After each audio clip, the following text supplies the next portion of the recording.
This isn't a cry of resentment. It's a verdict spoken by the man who once held Camilla's hand through 30 years of life and quietly watched her rise to the throne without ever looking back.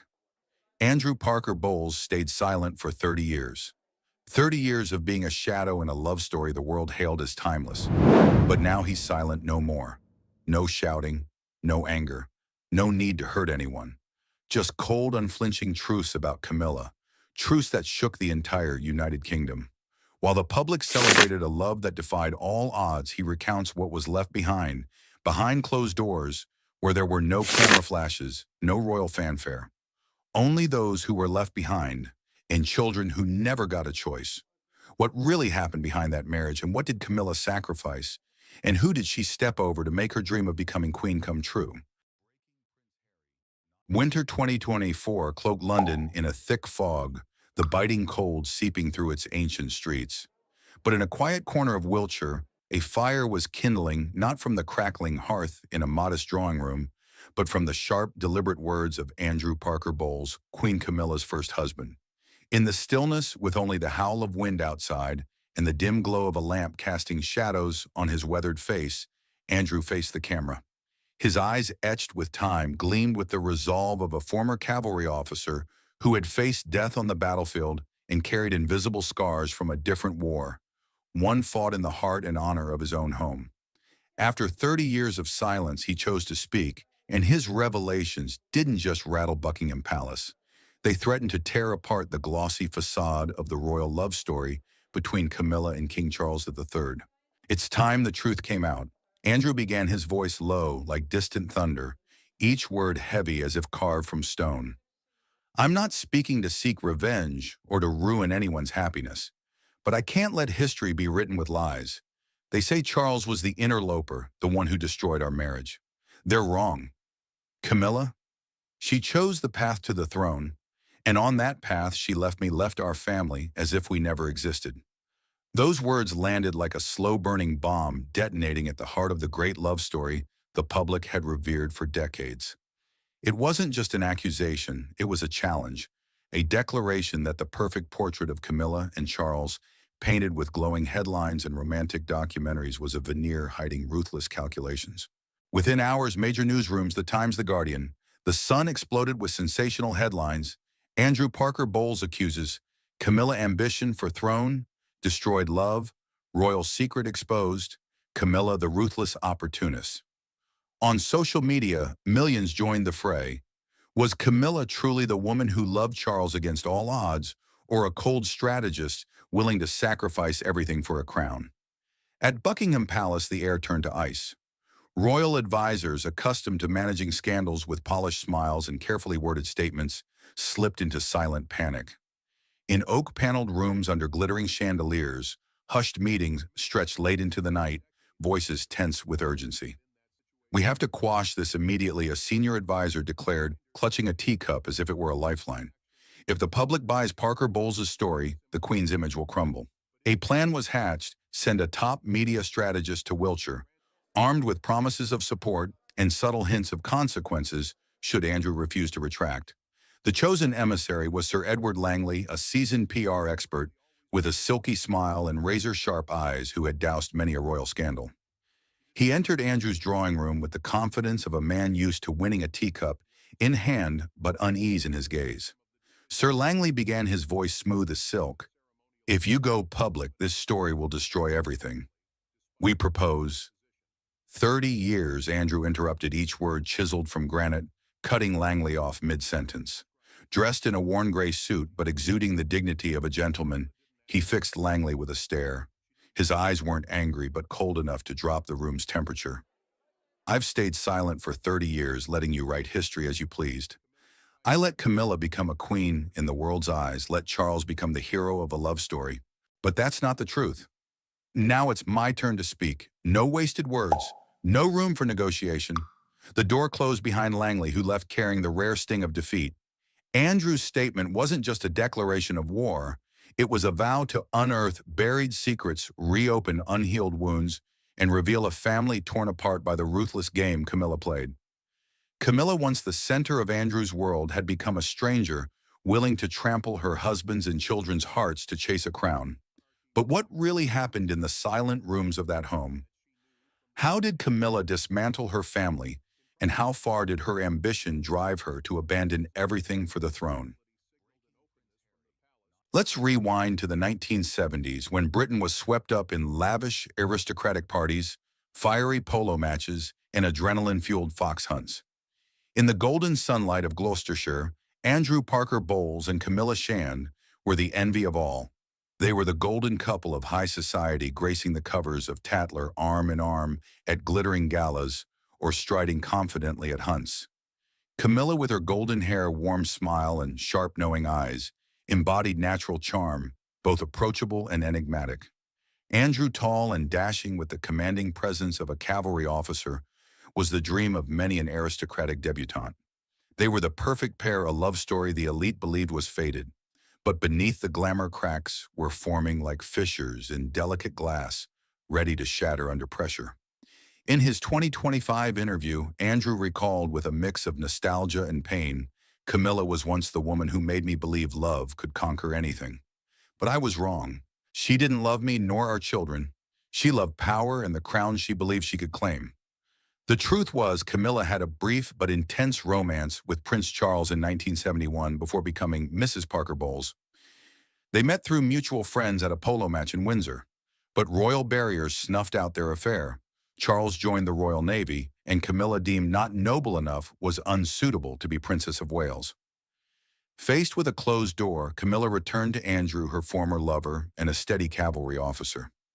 In 1973, they married in a lavish wedding, hailed by the press as the event of the year. But despite the ring on her finger, Camilla's heart and ambitions never truly belonged to Andrew. After giving birth to Tom and Laura, Camilla should have focused on her family.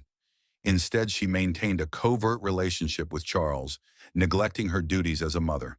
One evening in 1988, 10-year-old Laura stood by the drawing room window, waiting for her mother to return from a short trip. Camilla didn't come sending only an expensive doll with a curt note, "Mummy's busy, darling." "Be good." Laura clutched the doll, tears streaming down her face, the sting of abandonment searing her young heart. "I kept that doll for years," Laura shared in a 2025 interview, her voice breaking. "But it couldn't replace my mother. She chose a world where Tom and I didn't belong." Tom, older than Laura, carried a different pain, a mix of bitterness and anger. In 1989, at 15, he rummaged through his mother's study for toys and stumbled upon a letter from Charles, not a love note but a memo about a media campaign to position Camilla as a public figure ready to stand beside the prince, though young Tom understood his mother was using the family as a tool. "Mom, what are you doing to us?" he confronted her in the drawing room, his voice trembling. Camilla, her eyes cold, replied, "Tom, you wouldn't understand. This is bigger than our family." Those words shattered Tom's hope. "From that moment, I stopped seeing her as my mother," he recounted, his eyes burning with resentment. Camilla wasn't just neglectful, she fueled a burning ambition, using her family to craft an image of a devoted wife and mother to inch closer to the throne. At a 1988 charity gala, she brought Laura along, beaming for the cameras as a doting mother. But when the flashes faded, she handed Laura to a nanny and rushed to charm a prominent journalist probing about shaping her public image.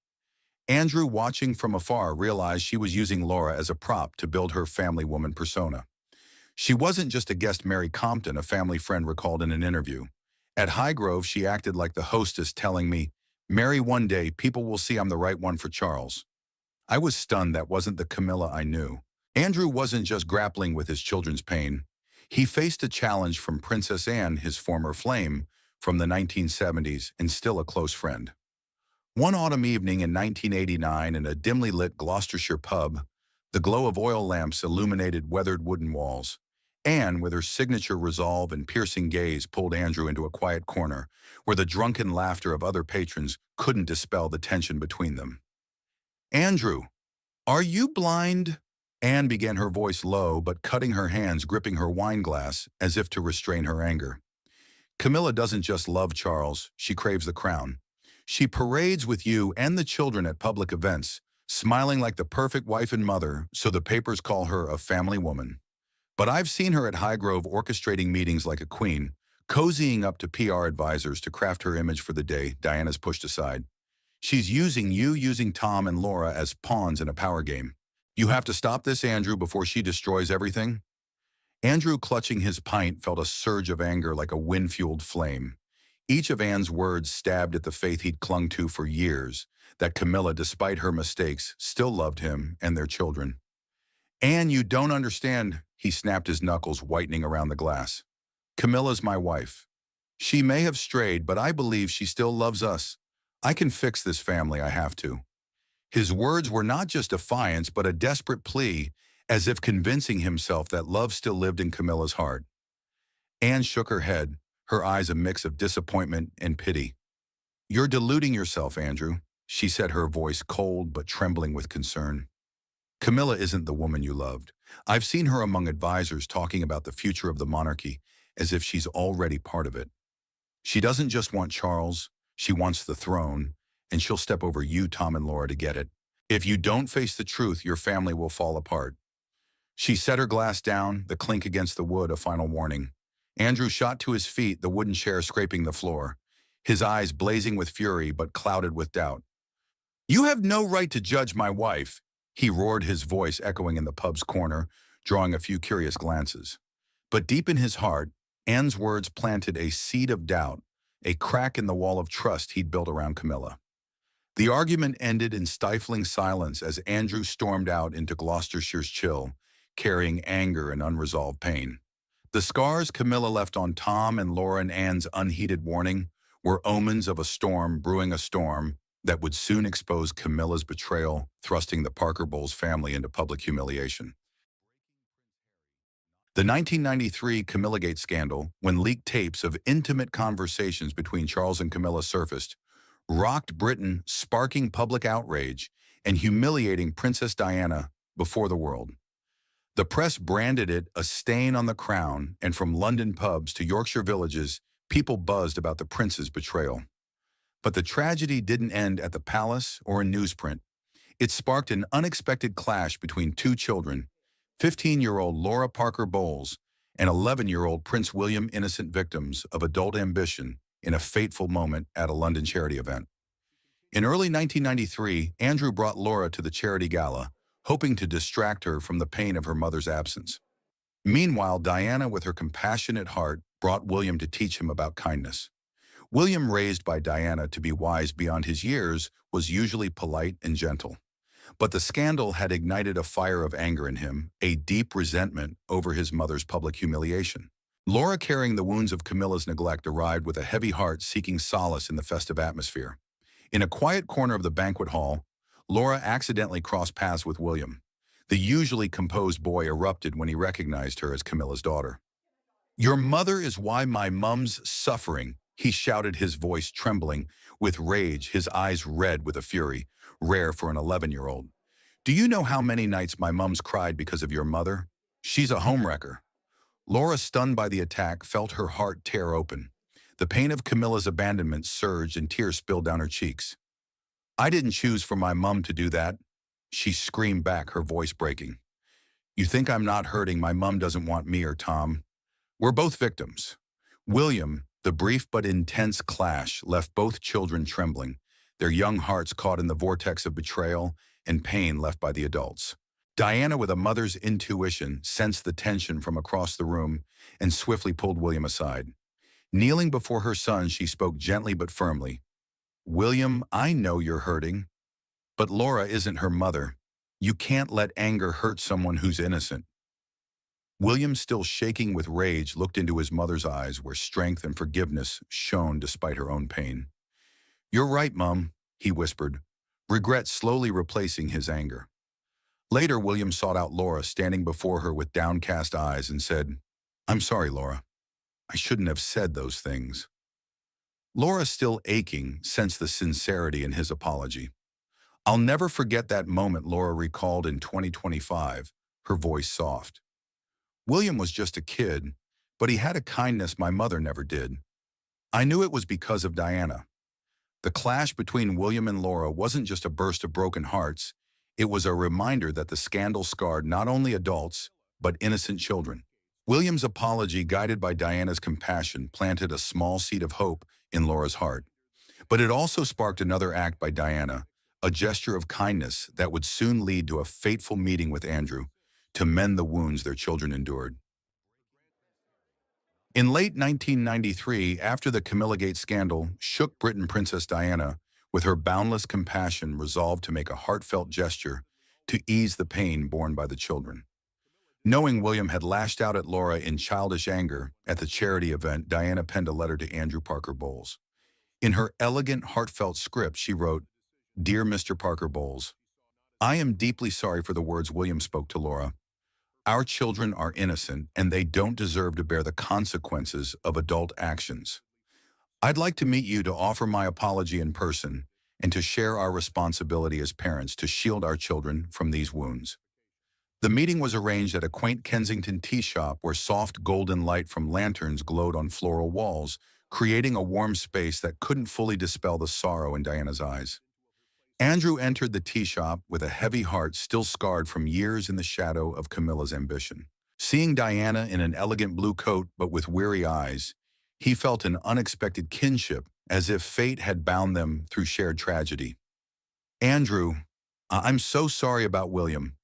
Diana began, her voice gentle but weighted her hands, clasped tightly on the table to steady her emotions. "He's been hurt by what the papers say about me, by the cruel whispers about Charles and Camilla. But Laura didn't deserve his anger. Our children, Laura, Tom, William, Harry, they're innocent. They shouldn't be swept up in their parents' mistakes." Andrew, moved by Diana's sincerity, could only nod, his throat tight. The image of Laura, eyes red from waiting for a mother who never came, flashed in his mind, a dagger reminding him of his failure as a father. Diana continued, her sad smile radiant with resilience. "I know you're hurting too, Andrew. I see it in your eyes the way I see my own pain when I look in the mirror. Being a parent isn't just loving our children, it's shielding them from storms we can't stop. I've tried to do that for William and Harry, and I know you want to do that for Laura and Tom." Diana shared how she held William and Harry through nights of cruel headlines, smiling to keep their world from crumbling. "I can't change Charles, just as you can't change Camilla," she said, her voice low but powerful. "But we can give our children a safe place where they're not defined by adult mistakes. Laura's a strong girl, Andrew, and you're the father she needs." Andrew, feeling understood for the first time, couldn't hold back tears. "I've let Laura and Tom hurt for too long," he whispered, his voice trembling, admitting his vulnerability to another for the first time. Diana took his hand gently but firmly, like a sister in a storm. "We can't change the past, Andrew," she said, her eyes resolute. "But we can give our children a future where they don't carry these scars forever." William apologized to Laura, and "I hope you'll help her see she's not alone." Andrew nodded, a weight lifting from his soul. "Diana was the strongest woman I ever met," he recalled in 2025. "She didn't just apologize for William, she showed me I could still stand up for Tom and Laura. Her words that our children are innocent changed me. They gave me the courage to confront Camilla, to end a marriage long dead." The tea shop meeting wasn't just an apology, it was a moment of awakening. Diana's words echoed in Andrew's mind, spurring him to prepare for a final confrontation with Camilla, a moment that would shape their family's fate and lead him toward freedom from years of pain. Winter 1994 gripped Wiltshire in a bone-chilling frost, seeping into every corner of the Parker Bowles home, once a haven, now a fractured shell. That night, Camilla returned from Highgrove, where she frequently met Charles, in a rare irritable mood. Her heels left mud on the wooden floor, her eyes sharp with the storm she carried from Gloucestershire. Andrew, who had endured his wife's indifference and secrets for years, felt a smoldering fire in his chest. Diana's compassionate apology weeks earlier, and her message that our children are innocent, gave Andrew the strength to face the truth. He could no longer avoid Camilla, not for himself, but for Tom and Laura. "Camilla," Andrew said, his voice trembling with restraint but laced with newfound resolve, "you've made a fool of me. The trips, the whispers behind my back, do you think I don't know? What do you want, Charles the throne, or both?" The room froze. Camilla paused, her hand midair as she removed her coat. Her eyes, sharp as steel, flashed with the determination of someone who had chosen her path long ago. For a moment she seemed poised to soothe, as she had in their early years. But then, shedding all pretense, she replied, "Andrew, you were only ever a bridge. I was never meant to stay here." Those words cut like a blade, sharp and merciless, severing the last threads binding them. Andrew stood motionless, his whiskey glass nearly slipping to the floor. No anger, no pain, only a hollow void as if his soul had been drained. But the true agony came when the drawing room door creaked open. Laura, 16, stood there, eyes red face, streaked with tears. She had overheard the entire argument, each of Camilla's cold words piercing her tender heart. "Dad," Laura sobbed, her voice breaking. "Doesn't Mom love us?" Andrew knelt, enveloping his daughter, feeling her small frame tremble. But he couldn't answer. How could he explain that Camilla had placed a crown above her family? Tom, 20, watched from the room's corner, fists clenched, eyes blazing with rage. "Mum, how could you say that?" he shouted, his voice shaking with fury. "You abandoned us, abandoned Dad for him, for the throne." Camilla, unmoved, met Tom's gaze with icy calm. "You wouldn't understand, Tom. This is my path." Her words were a second dagger, not just to Andrew, but to Tom's heart. "I wanted her out of our lives," Tom recalled in 2025, his voice thick with bitterness. "From that moment, I knew she wasn't my mother anymore." Diana was right, Andrew thought, sitting alone by the dying fire, after the argument, its embers fading. "Our children are innocent, but Laura and Tom are paying for Camilla's ambition. I didn't protect them sooner." Camilla's bridge remark didn't just end their marriage, it confirmed she had forsaken her family for power. But Diana's memory, her lesson of compassion in teaching William to apologize and comforting Andrew, gave him strength to face the truth. From that moment, Andrew set his voice like a church bell. "I knew there was nothing left to save. Not because she loved Charles, but because she stopped loving us." But Diana showed me I could still stand up for Tom and Laura. Camilla's bridge wasn't just a final blow, it was the start of Andrew's liberation. With Diana's lesson, he resolved to protect his children and quietly exit the royal stage carrying his honor and indelible scars. The 1995 divorce of Andrew and Camilla was executed with the precision and discretion of a military campaign. No sensational headlines, no tearful interviews. But behind the silence was a quiet battle, not over assets, but for custody of Tom and Laura, two children who had suffered too much from their mother's ambition. Camilla, with calculated coldness, initially demanded custody not out of love, but to maintain her public image as a devoted mother. Andrew, with a father's steadfast resolve, entered the legal fray, ready to face royal pressure to keep Tom and Laura by his side. In a closed London courtroom, 21-year-old Tom and 17-year-old Laura were asked to speak before the judge. Tom, with resolute eyes still tinged with the bitterness of his mother's neglect, said, "I want to stay with Dad. He's the only one who's always been there, even when Mum chose the throne over our family." Laura, her voice trembling but firm, added, "Mum never really wanted us. I choose Dad because he's my home." Their words, sharp as daggers, not only swayed the judge, but marked the final collapse of any bond between Camilla and her children. Andrew was granted custody of both Tom and Laura, a quiet but profound victory, a liberation from years of pain.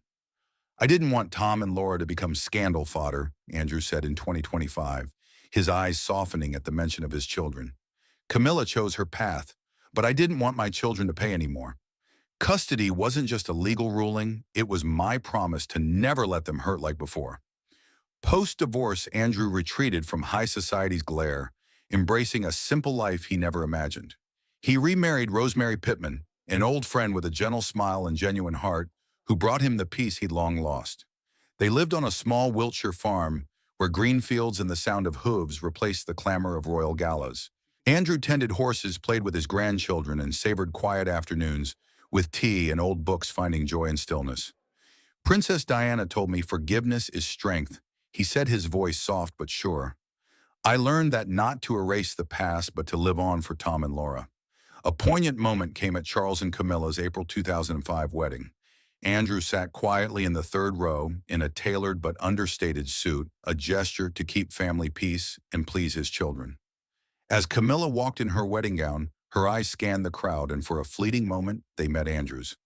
No one knows if she felt a pang of regret or merely the indifference of a dream fulfilled. But Andrew, with no trace of bitterness, gave a slight nod as if to say, "You got what you wanted." "I didn't feel pain," he recalled in 2025, his voice steady. I felt free, not because I forgave Camilla, but because I found peace with Tom, Laura, and my new family. That's something Camilla could never take. Andrew's life thereafter was a testament to quiet resilience. He sought no revenge, wrote no memoirs, and didn't exploit his past for attention. But the scars from Laura's tears, Tom's bitter gaze, and Camilla's cruel words remained a reminder of the crown's cost. I regret not protecting Tom and Laura. Sooner, he said, his eyes flickering with pain. But when they chose to stay with me, I knew I'd done right by standing up for them.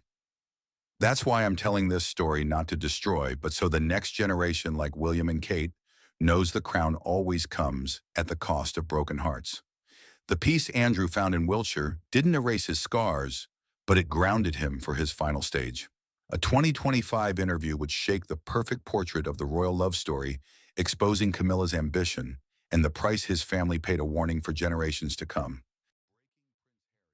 Spring 2025 unleashed a media storm from a leaked Wiltshire interview.